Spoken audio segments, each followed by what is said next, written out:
You're listening to Tarazi Tuesdays with the Bible as Literature.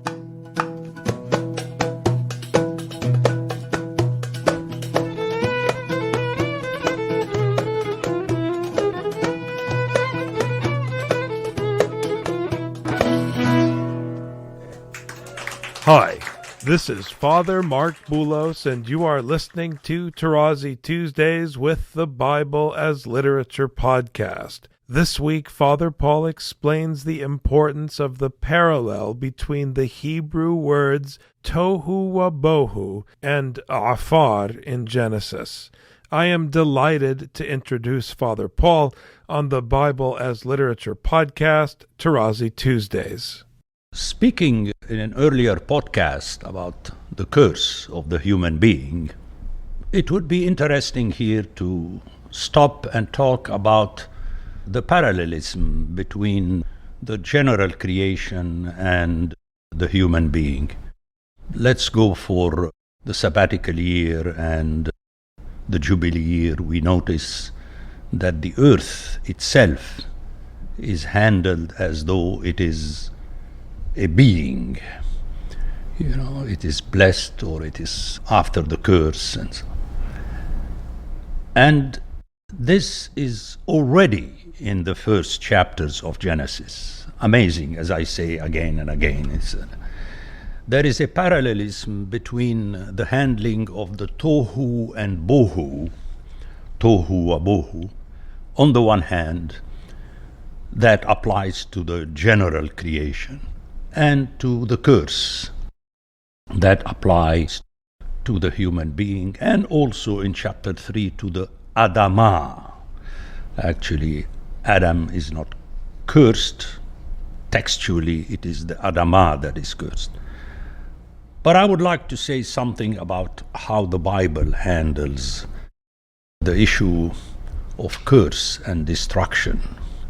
For my general hearer, as I explained earlier, Tohu wa-bohu means rubble, something that is not functional.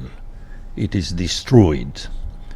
So it is striking that the Bible begins with something that is destroyed, but functionally it will not happen until the prophetic word, where God speaks through his prophets about transforming the creation into Tohu and bohu. Tohu is the more important word. Bohu is in addition, but both are important when they are put together. And again, I don't need to go into detail. Most of us know those passages that are referred to in my book. And this corresponds to the curse. It is as though already the curse is in chapter 3, right at the beginning. Practically nothing happens too much, and then everybody is cursed.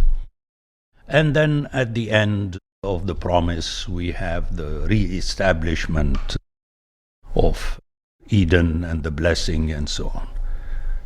So this in itself is very interesting, because as I mentioned when I dealt with Genesis 1-2, without the express intervention of God, the creation, all realities, whether vegetation, earth, mammals, or human being, are non-functional in the sense that they do not function the way they are supposed to function. So let's understand one another. I mean, you can still function and go on a rampage to kill people, but this is something you're not supposed to do. But what is striking in the Bible, that this is put right at the beginning, and then it disappears, and it appears only with God's punishment at the end. And this is what happens with dealing with the human being. Often I keep saying that Adam is made of Adamah. But what is striking in Genesis 2:7 is that Adam is made expressly out of the dust of the Adamah, the Afar. Okay, let's hear it. Then the Lord formed man of dust from the ground. And Afar here is the first instance of that word in the Bible. That is, the least to say, striking, because if we hear the following instances of dust, it is something that is negative. You know, when something happens to you, you put dust and ashes on your head, and then you are dust and you shall return to dust. Dust, Afar in Hebrew, is the small pieces of the soil.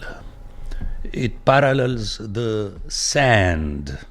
Later, when we hear the blessing of God to Abraham and Isaac and Jacob, very often the English translates the original Afar into sand. So it's the small pieces, like the atoms, if you like. I mean, they are non-functional, you know. An atom, to be functional, it has to be part of a molecule, and so on and so forth.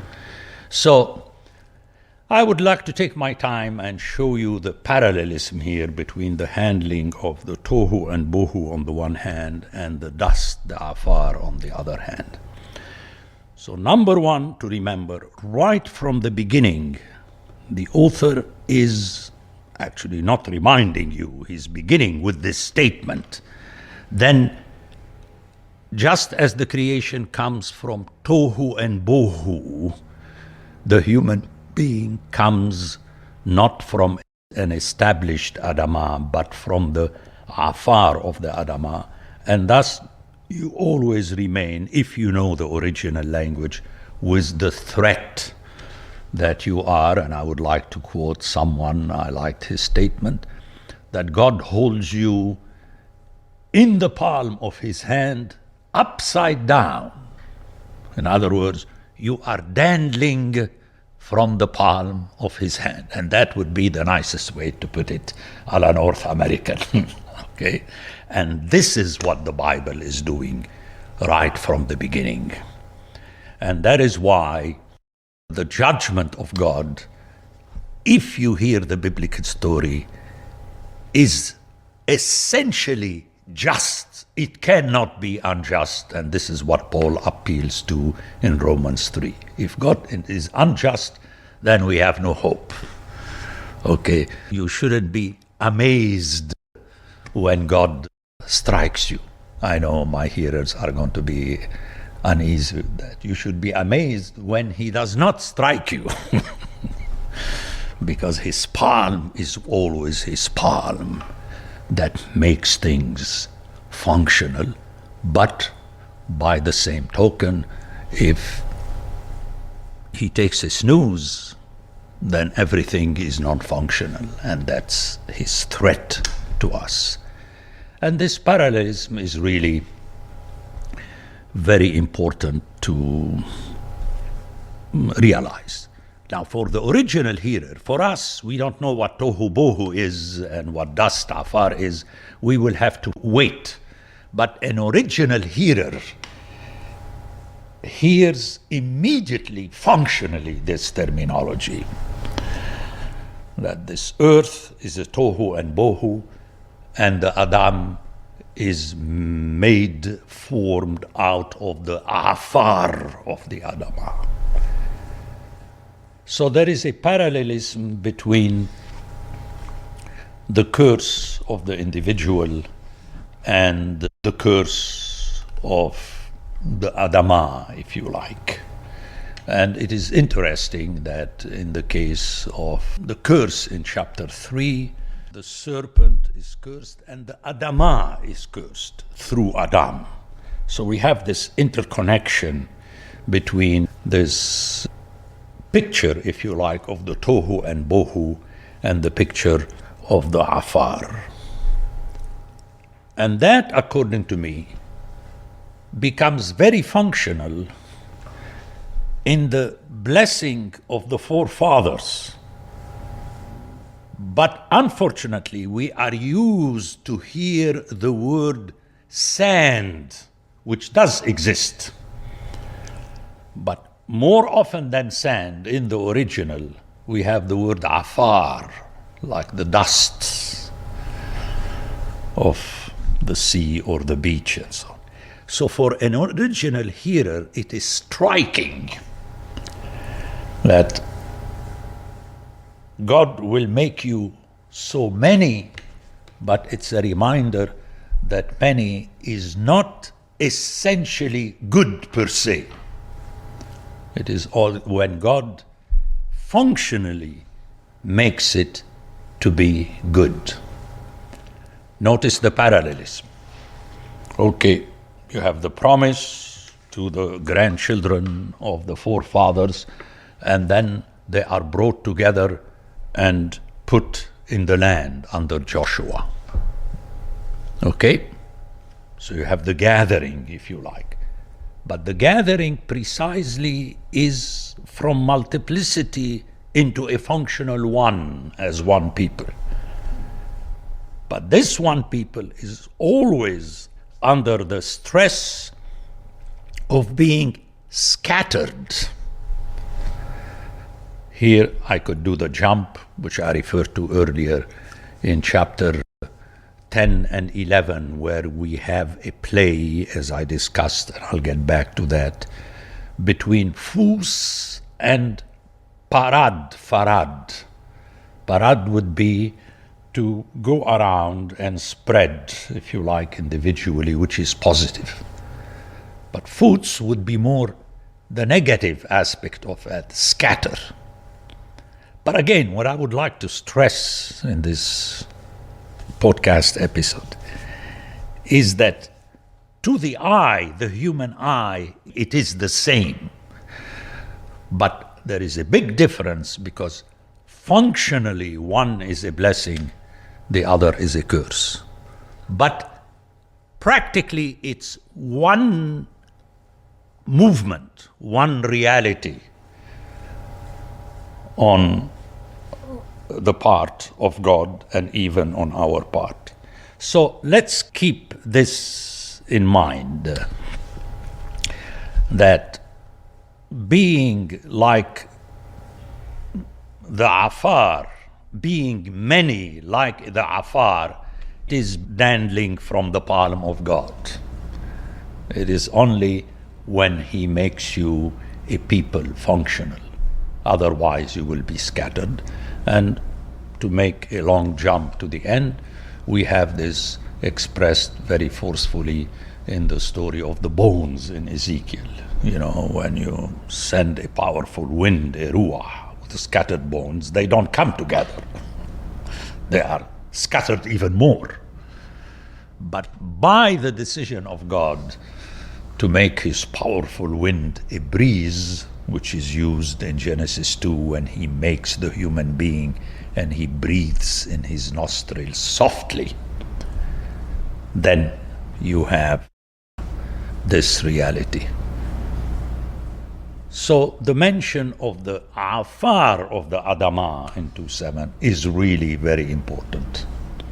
And again, it reminds us of the Tohu and Bohu that appears only in Genesis, disappears to be picked up by the prophetic texts that are threatening with destruction.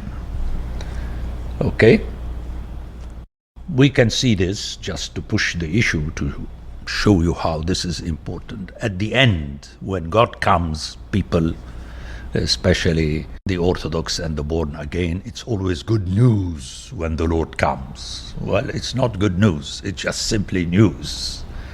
There is going to be a judgment clearly in the last chapter of Daniel, just to give you an example.